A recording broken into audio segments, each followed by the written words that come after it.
네, 코로나 상황으로 이어가겠습니다. 500명대가 이제 쉽게 나오는데 방역당국은 500명대보다 더 나올 수 있다고 보고 있습니다. 현재 감염자 1명이 다른 사람을 1명 넘게 감염시키고 있어서 유행 확산이 수치상으로도 확인되고 있습니다.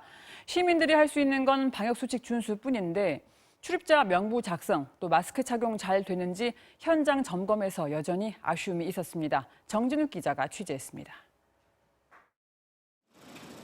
어젯밤 서울 역삼역 근처의 한 유흥업소. 강화된 방역수칙에 따라 유흥업소에서는 출입 명부를 QR코드로 발급받아야 하는데 이를 지키는지 서울시가 확인하는 겁니다.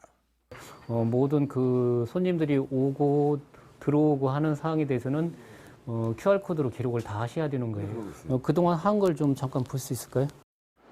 어제부터 방역수칙을 위반하면 이용자에게 10만 원, 사업주에겐 최대 300만 원의 과태료가 부과됩니다.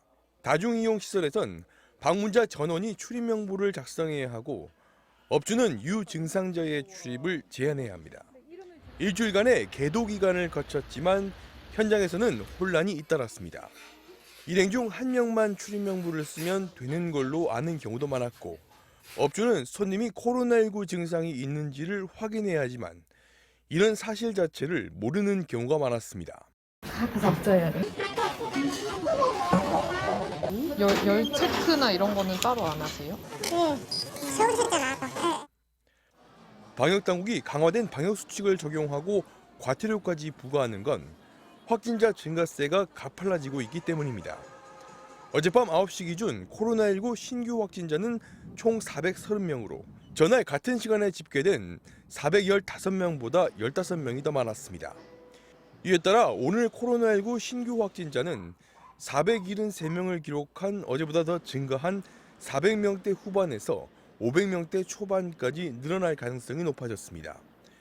특히 종교시설과 유흥업소 등을 중심으로 집단 감염이 급증하면서 감염 재생산 지수는 넉 달 만에 처음으로 전국 모든 지역에서 유행 확산을 의미하는 1 이상을 기록했습니다. 거리두기 단계 조정의 핵심 지표인 일평균 지역 발생 확진자는 하루 500명에 바짝 다가섰습니다. 그 예방 수칙에 대한 부분들을 강화하지 않으면 더 확산세로 계속 될 걸로 판단하고 있고 방역당국은 지금과 같은 추세라면 4차 유행이 시작될 수밖에 없다며 모임 자제와 거리두기 등 방역수칙 준수를 거듭 당부했습니다. MBC 뉴스 정준욱입니다.